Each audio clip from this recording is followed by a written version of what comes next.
Hello gamers! Alec Alger the SideQuest Gamer here, and today I'm going to take a look at a game that's timeless but never really talked about for some reason. And if you guessed Rayman for the PlayStation, then you are correct. Now, I know I said in a video I made months ago about the rise and fall of Ubisoft quality that I was going to boycott Ubisoft. Well, I did for several months. I did not buy a single Ubisoft game, but I'm dropping my boycott. I mean, it's a new year, 2015 to be exact, and it's not just a fresh start for us gamers, it's a fresh start for companies as well, especially Ubisoft. And I know they try to fix Assassin's Creed Unity and they give players some extra content for no additional cost. And even though it's still flawed, I'm just going to boycott the Assassin's Creed series. I just hope they treat their employees right this year. So yeah, I'm lifting my boycott. Well, let's take a look at this game, shall we? Rayman for the PlayStation, aka the definitive console version. It's 1995 and the PlayStation and Sega Saturn were released in North America. These were CD-based systems that had a lot of promise. I mean, sure, the Atari Jaguar was hanging in there saying, "Hey suckers, buy our system!" But let's face it, nobody in the universe had an Atari Jaguar. The Atari Jaguar version of Rayman supposedly came out a week before the PlayStation version hit store shelves, but the Jaguar version was missing a few levels, which isn't a big deal but highly annoying to Rayman purists.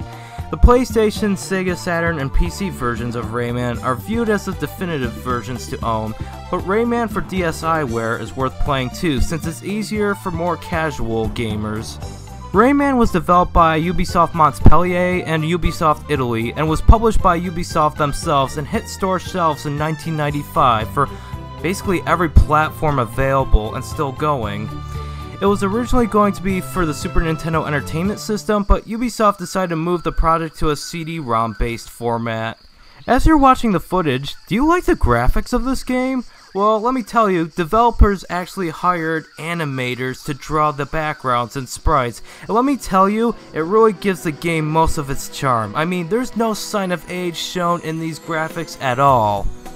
While the graphics for Rayman age extremely well even to this day, I can't exactly say the same for the gameplay. The game is a 2D side-scroller where you go from point A to point B like most traditional 2D side-scrollers. There's a few stages per level, and there's many enemies you have to avoid. Fortunately, you have a punch attack, but be warned, the enemy AI is very intelligent, and with 3 to 5 hit points, you'll likely run into some trouble. The game is extremely well programmed, and I do love myself a challenge. Rayman controls very smoothly, and his jumps are very precise, but sometimes knockback can be an issue, and Rayman, like many other platformer mascots, dies if he touches water, and you'll be touching that water a lot with enemy knockback being present. With that being said, let me tell you that Rayman is a very hard game. Don't let the graphics fool you. Luckily, this game has a save system, so when you die losing all of your game over continues, you only restart to the last point you saved at. There's also a password system you can use in the event you don't have a memory card for your PlayStation. I know passwords are outdated for 1995, but having that option is very nice, since when I first got the first Crash Bandicoot, I didn't have a PlayStation 1 memory card, and I wrote down all the passwords constantly, and they were very helpful. And if you're wondering what the story of the game is, let me tell you, at least it had a lot of thought put into it, unlike other platformers in the genre. Basically, this jerk named Mr. Dark steals the Great Protoon, and without it, Rayman's world would fall into chaos, and judging by the number of enemies, I'm inclined to believe it's true. Mr. Dark defeated Batilla the Fairy, who was guarding it, and now the Electoons who gravitate around the Protoon are scattered about the 6 lands and imprisoned by Mr. Dark's evil forces. So, a wizard named simply the Magician sends the titular character Rayman on a quest to save the Electoons, defeat Mr. Dark, and retrieve the Great Protoon. This may sound weird to you, but in terms of story, this is exactly like Indiana Jones and the Temple of Doom.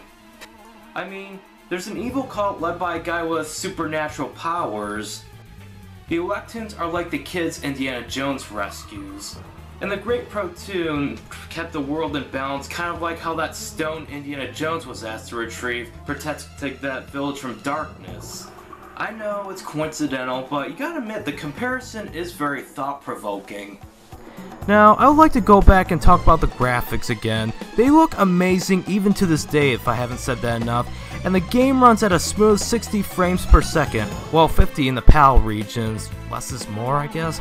The game also uses over 65,000 colors, which is why all the colors in Rayman all blend in well together in painting-like quality, rather than just like the 8-bit games where it was just one solid color on one object and another solid color on another object. And I will dare say that the art style rivals that of Yoshi's Island for the Super Nintendo. It's that good. The characters in the game are very well animated and lively, and if a PlayStation game as early as 1995 can pull off this amazing attention to graphical detail, it's extremely impressive. But in terms of age, there are a few problems that date this game. The camera, while steady, is zoomed in a little too close to Rayman, making it difficult to see incoming enemy projectiles, like that one enemy that fires bullets with hammers that come out. Also, when flying on that giant mosquito, it was a matter of reflex to dodge enemy and those stalagmites, but once you played through it, it gets easier, but the game is still challenging, especially with some occasions of cheap enemy placement. Like those drums in Bandland that shoot lightning is extremely aggravating at times. The game requires very precise timing, but luckily Batilla the Fairy will grant you some abilities to make your journey more bearable. Now as for the music, it's nice music to listen to, and for 1995, the sound quality is really good and still holds up. It was composed by Remy Gazal, if I pronounce that right, and it's very adorable and suits Rayman very well. One thing I do like about this game is the boss battles. While they do get progressively very hard, it's a nice little challenge to test your Rayman skills. Keep that punch attack charged because the bosses can be very persistent.